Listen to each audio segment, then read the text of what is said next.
Creo que tenemos a Fran ya por aquí, ¿no? Si no me equivoco. Ya le tenemos. Edu. Aquí está. Vale. Fran, bienvenido. Buenas tardes. Lo Hola escuchamos. chicos, muy buenas. ¿Me oís bien? Bueno, había muchas ganas de tenerte por aquí, Fran, porque, bueno, siempre has sido seguidor de Atlético Stats, siempre hemos estado hablando por ahí por razón del Atleti y tal, y bueno, la verdad que lo que veníamos diciendo, queremos hablar de Højbjerg, queremos hablar de otros jugadores que podrían ser interesantes para el Atleti, para esa posición de 5, como Guido Rodríguez, y qué persona mejor que tú, que has visto tanta Premier, tanta Liga el año pasado, para traerte para un día como hoy, ¿no? Marco, sé que tienes muchas cositas ahí preparadas para preguntarle a Fran porque queremos saber mucho Miedo me sobre da, este, miedo me da. sobre Voy este a beber danés. agua porque miedo me da. Bebe, porque Fran, se ha preparado la entrevista, ¿eh? La primera pregunta es al tobillo. ¿Has coincidido Me en el gusta. mismo equipo conmigo y con Barrios jugando al fútbol? Hostia, Sí. qué pregunta. ¿Quién de los dos es mejor y por qué yo? Esa es la primera pregunta. Esa es la primera pregunta. ¿Sabes qué pasa? Que siendo muy similares en mi corazón los dos en cuanto a talento, a Barrios le tengo que reconocer el liderazgo, porque es que Barrios es capitán de uno de los equipos en los que juego. Y Entonces, bueno, claro, eso le da un plus. Quieras que no, el brazalete, la organización, soportar a la muchacha que nos tiene que soportar a su vez a nosotros en esa liga, no voy a tiene un nombrarla. plus, tiene un plus competitivo. ¿Por dónde empezamos con Højbjerg? Porque hay cositas, hay cositas. La primera pregunta, Fran, es muy sencilla. Tú ya has visto durante varios años a Højbjerg por tu labor como narrador en la Premier. A la gente como a lo mejor yo, como Edu, que somos bastante ignorantes, ¿cómo definirías a Højbjerg para que la afición del Atleti le conozca ahora que parece que el Atleti está entre ceja y ceja con este chico danés? Pues mira, estoy leyendo mucho estos días con respecto a, bueno, pues todas estas habladurías de que podría llegar a España y tal, que la gente repica mucho unas declaraciones, noticias de la época en la que Højbjerg coincidió con Guardiola y en la que decían que Guardiola veía en Højbjerg al nuevo Busquets. Entonces yo, Dios me libre de no, ¿sabes? De no coincidir con Pep, pero que la gente que lea eso no le haga caso a ese titular, porque es que no tiene nada que ver. O sea, yo no sé qué vería Guardiola en Højbjerg, pero el Højbjerg que para mí se ha hecho jugador de primer nivel, es decir, el Højbjerg al que ficha el Tottenham desde el Southampton y que se convierte en un mediocampista destacado en la Premier, es más parecido a lo que ocurrió luego, que es que Højbjerg se hizo pretoriano de Mourinho en el Tottenham. Él yo creo que puede decir, y eso habla muy bien de él, que se ha ganado el favor de Guardiola cuando estuvo en Alemania y de Mourinho cuando estuvo en Inglaterra. Yo creo que eso muy pocos jugadores lo pueden decir y eso creo que habla bien también de Højbjerg y seguro que de su talante como entrena, de cómo es en el vestuario, pero a mí deportivamente me parece mucho más mourinhista que guardiolista. Me parece un jugador que en aquel Tottenham, que yo creo que es el mejor Højbjerg que hemos visto, en aquel Tottenham de Mourinho, era líder, era un jugador que iba muy bien a las intercepciones, a los balones divididos, luchador, no quizá muy dotado técnicamente con el balón en los pies, por eso no me cuadra demasiado lo de Busquets, pero sí un jugador que controlaba muy bien tácticamente todo su perímetro y que hacía bien a los jugadores que tenía alrededor, que era muy ordenado, como digo, era muy disciplinado tácticamente, tenía el partido en la cabeza muchas veces y eso le daba mucho equilibrio a ese Tottenham de Mourinho que era a veces muy de vértigo, ¿no? Muy de vamos todos arriba, de pronto otra vez todos atrás. Él era un poco el ancla que equilibraba todo eso en aquel vaivén que era a veces ese equipo. Luego hablaremos porque aquí hago un matiz que creo que es muy importante. Hablo de intercepciones, no de tackles. No es un gran jugador de tackles, pero sí es un gran jugador de robos de balón, de leer la jugada y saber llegar al balón antes que el rival, saber limpiar un balón que no es de nadie, pero no es un jugador que vaya quizá más a la yugular cuando se tiene que tirar al suelo, como sí puede ser Sofiane Amrabat, que supongo que es otro nombre que sacaremos en la conversación. Sí, me ha gustado este apunte estadístico, Fran, porque bueno, ya sabes que yo soy muy de datos y es algo que me ha llamado mucho la atención, ¿no? Ver que tiene altos números de recuperaciones e intercepciones, pero de tackles no tiene tantos como, por ejemplo, sí que tiene otro jugador que luego vamos a sacar, que es Guido Rodríguez, ¿no? Pero hablando de comparaciones, hablabas de Busquets y aquí hay una frase que normalmente oímos por los círculos de Twitter Atleti y tal, que siempre que la decimos se te salta alguien a la yugular y es Gavi, el nuevo Gavi. Siempre que dices eso, te dice alguien, Gavi solo hay uno, cierto. pero ¿podríamos compararle mejor o más con Gavi que con Busquets? Sí, sin duda. Es mucho más ese prototipo de centrocampista. En el campo y fuera del campo. O sea, yo creo que Højbjerg, si llega al Atlético de Madrid, una de las cosas que creo que va a gustarle a Simeone el equipo es precisamente eso. Yo recuerdo a Højbjerg en la época de Mourinho, en la que el Tottenham llegó a ser líder incluso de la Premier algún tiempo, o sea que era un Tottenham bastante competitivo, luego llegó una cuesta abajo más pronunciada, pero en ese Tottenham Mourinho estaba en todos los Højbjerg estaba en todos los fregados, en cada discusión que había él lideraba la protesta, en cada jugador rival que fingía él era el que iba a reprochárselo, ese tipo de jugador con nervio que muchas veces yo creo que quizá el Atlético ha echado de menos estos años y que con Højbjerg y con Soyuncu este año lo tendría. ¿Por qué Højbjerg le deja salir el Tottenham? Un Tottenham que imagino que encima, después de quedarse fuera de competiciones europeas, tiene que reconstruirse. ¿Y cómo ha sido su último año como para no ser imprescindible encima para un entrenador nuevo que podría decir el nuevo entrenador, oye, mira, quiero quedármele, quiero ver un poquito? No, directamente lo han puesto en el mercado. Es un poco lo que más me extraña. Si Amrabat, que ya lo hemos mencionado, tiene detrás a la Juventus ahora y al Manchester United detrás, Højbjerg no suena para ninguno. ¿Por qué lo dejan salir y cómo ha sido su último año, Fran? Yo creo que todo tiene que ver con un cambio de estilo futbolístico. Ha llegado Postecoglou y Postecoglou es un entrenador que quiere jugadores con buen trato de balón, que quiere ser más protagonista del partido. Viene de serlo en Escocia, donde era muy dominador, y sin embargo el Tottenham anterior, el Tottenham con Conte, el Tottenham con Mourinho, eran equipos que se adaptaban más al rival y que jugaban más en base a lo que tenía el rival y que muchas veces esperaban al rival, que tenían un bloque quizá más bajo, y ahí Højbjerg casaba muy bien. Por eso creo que Højbjerg en el Atlético pegaría más.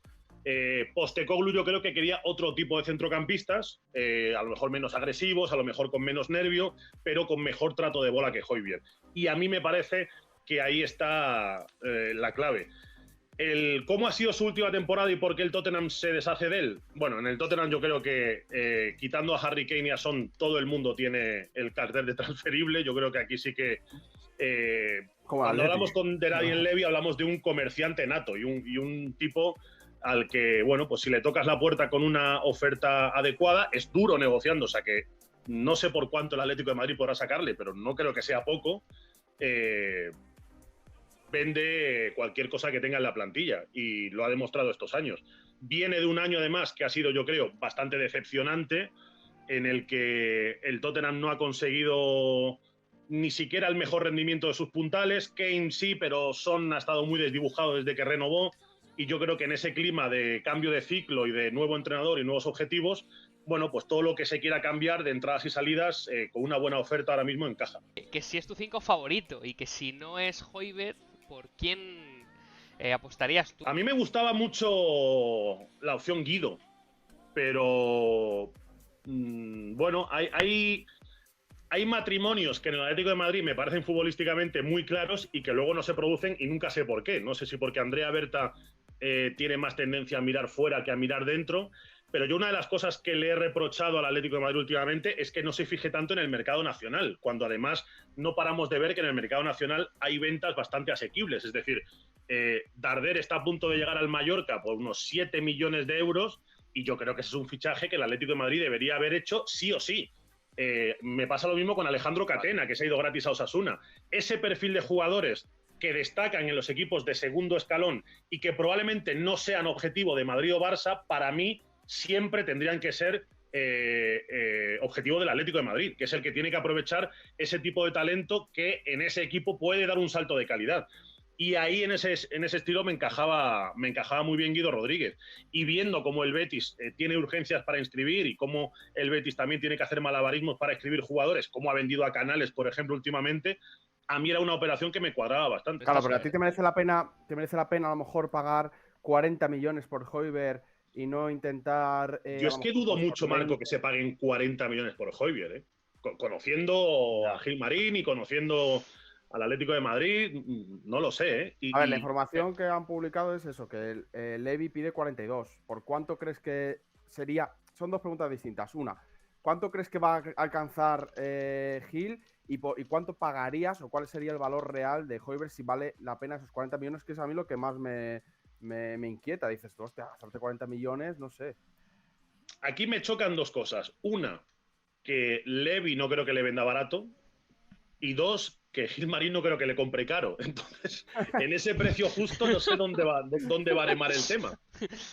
A lo mejor un precio de mercado lógico de Højbjerg serían unos 30 millones de euros, yo creo. Para mí 40 y tantos me parecen caros con un jugador como Højbjerg que te va a dar muchas cosas, pero que tampoco es un tipo resolutivo. Es decir, no te va a ganar partidos por sí solo. Puede hacer buenas cosas, puede aportar. En el Tottenham ha hecho partidos muy buenos. Le recuerdo uno, por ejemplo, haciendo un marcaje sobre Kevin De Bruyne que el propio Guardiola alabó, pero de ahí a ser decisivo, Højbjerg no es Son y Højbjerg no es Kane. O sea, no son los jugadores que te marcan diferencias en un equipo. Entonces, en la tesitura actual del Atlético, en el que no hay dinero para absolutamente nada, de pronto que se gasten 40 millones en un 5, me parecería complicado de plantear. Vale. Y otra pregunta, Fran. Yo no sé si estás tú con esta, pero Marco y yo esta mañana, cuando hemos visto las cifras del fichaje, hemos pensado, si de verdad van a pagar 40 millones, que obviamente todos dudamos que fueran a pagar 40 millones, ¿cuál ha sido entonces la excusa para renovar a Morata y no aceptar los 15 millones y ir a por un delantero mejor? Es decir, que si pagan los 40 millones, ¿no crees, estás con nosotros, de que igual encajaría mejor un 9, que 9 te encajaría o algo así, dependiendo? Absolutamente. Yo creo que el dinero el Atlético de Madrid lo tiene que invertir ahí arriba. Por eso precisamente hablaba de esa política de fichajes en la que tú pescas a jugadores de la liga a precios no muy altos para que de verdad el dispendio venga donde yo creo que están los jugadores diferenciales, que es de 3/4 de campo para arriba. Entonces, a mí me parece que el Atlético de Madrid debería ir por el gran gasto en un 9 antes que en un 5, que además va a venir al club a pelear por ese puesto con Coque. O sea, que tampoco es alguien que digas, no, va a venir aquí a ser titular indiscutible desde el minuto 1 porque no tiene a nadie el Atlético en esa posición. Me parece una variante muy interesante si Højbjerg viene para nutrir ese centro del campo. Sé que Simeone está pidiendo a alguien ahí y yo creo que la elección sería muy buena, pero si eso te está quitando de un 9 que te puede dar 20 goles por temporada, que es lo que necesita realmente el equipo, no sé si el negocio sale muy a cuenta. ¿Tú crees que Højbjerg es ese tipo de jugador que Atleti necesita para el 5? ¿O que si llega Coque sería el 5 y tendríamos a Højbjerg más como un box-to-box de interior, por alternar un poco, o a lo mejor lo que puede hacer un poco Marcos Llorente, ¿no? En esa posición por la derecha. No lo veo tanto ahí, sinceramente. No le he visto grandísimas cosas a Højbjerg cuando se ha volcado al ataque. Fíjate que siendo un jugador que no me ha encantado nunca, Rodrigo Bentancur en el Tottenham ha hecho mejor eso que Højbjerg cuando ha tenido que hacerlo. Romper líneas, grandes conducciones. A mí Højbjerg me parece un jugador mucho más para estar ahí en ese ancla y tener a dos interiores que sí hagan esa opción. Yo te hacía esta pregunta, Fran, lo de si puede funcionar como un jugador con un poquito más de llegada, que Coque a lo mejor eso no lo tiene, porque mirando sus datos hoy me ha sorprendido lo que vemos en pantalla, que acaba la temporada con 7 asistencias y con 5 goles. Mirando, por ejemplo, a Rabat, que puede ser la otra opción que tenemos en esa posición, acaba la temporada con 0 goles y 1 asistencia. Guido con ningún gol y ninguna asistencia. Entonces, me sorprende mucho ver a un jugador como Højbjerg, que en teoría es de corte defensivo, acabar con 12 goles o 12 participaciones de gol, ¿no? No sé si a lo mejor puede tener un poco más de llegada, ¿no?, que los otros nombres que estamos diciendo, y a lo mejor ahí, como interior, puede participar un poco más en fase ofensiva, ¿no? Claro, si me lo comparas con Guido, te digo que sí. O sea, yo tenía en mente a los jugadores que son interiores ahora en el Atlético. Sí.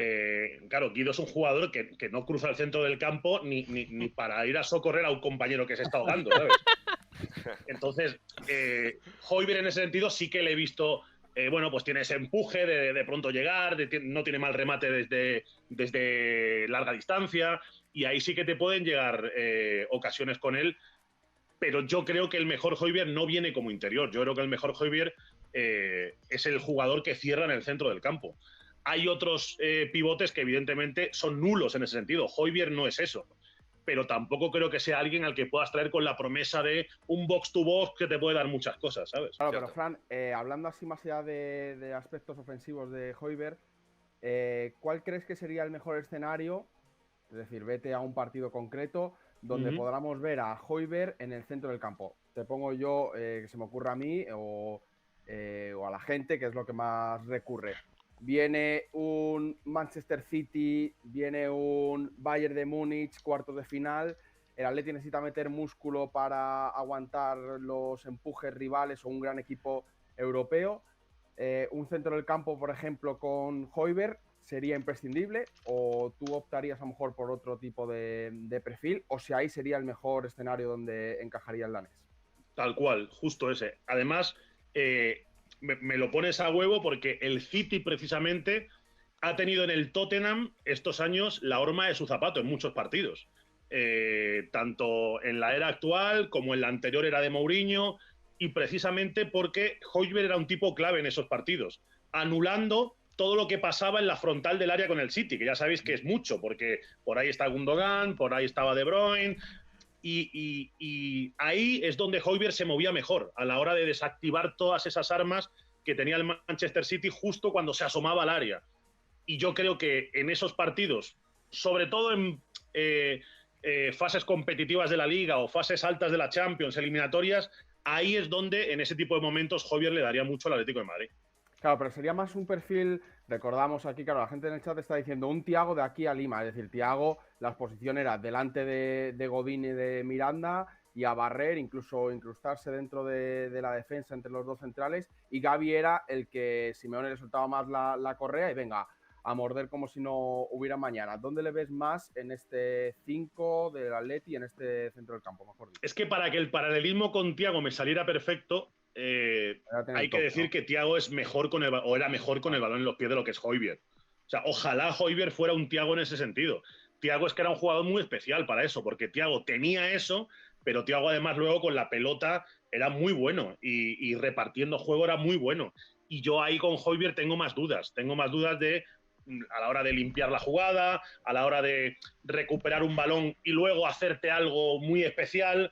Højbjerg pues probablemente te haga muchas recuperaciones muy meritorias, pero lo que haga luego sea dársela en corto a Soyuncu y que Soyuncu ya se apañe con la pelota. Claro. Eso Thiago te otorgaba un plus ahí que yo no sé si Højbjerg está preparado, pero un poco la imagen sí que es esa, posicionalmente hablando. ¿Qué necesita más el Atleti ahora mismo? ¿Un Gavi o un Thiago?